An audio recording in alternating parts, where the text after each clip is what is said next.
अजीब रहा। यह कहानी उत्तर प्रदेश के एक छोटे से गांव की है। इस गांव में एक पुरानी हवेली थी जिसे लोग भूतिया मानते थे। उस हवेली के बारे में कहा जाता था कि वहां रात में कोई भी नहीं जा सकता क्योंकि वहां भूत प्रेतों का बसेरा था। बहुत सालों पहले उस हवेली में एक जमींदार परिवार रहता था, लेकिन एक रात अज्ञात कारणों से पूरी हवेली में आग लग गई और सभी लोग मर गए। तब से वह हवेली वीरान पड़ी थी। रवि नाम का एक युवक जो शहर से गांव अपने दादा दादी के पास छुट्टियां बिताने आया था, इस कहानी को सुनकर हंस पड़ा। उसने गांव वालों की बातों को अंधविश्वास समझा और ठान लिया कि वह रात में हवेली जाएगा और सबको दिखाएगा कि वहां कुछ भी नहीं है। उस रात रवि अपने दोस्त मुकेश के साथ हवेली की तरफ निकल पड़ा। गांव वाले उन्हें रोकने की कोशिश करते रहे, लेकिन वे दोनों नहीं माने। हवेली तक पहुंचते रात गहराती जा रही थी और हवेली का माहौल कुछ अजीब था। चारों ओर सन्नाटा और हवेली के टूटे हुए दरवाजे से आती हवा की आवाज़ उन्हें डरा रही थी, लेकिन रवि ने इसे नज़रअंदाज किया और अंदर जाने का फैसला किया।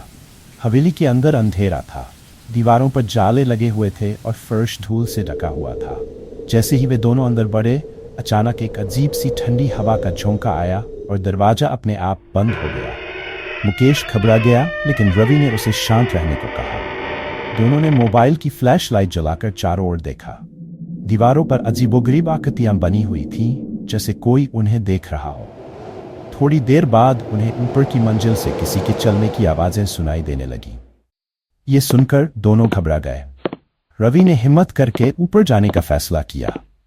जैसे ही वे ऊपर पहुंचे, एक पुरानी तस्वीर दीवार पर टंगी मिली। उस तस्वीर में वही जमींदार परिवार था जो कई साल पहले मारा गया था।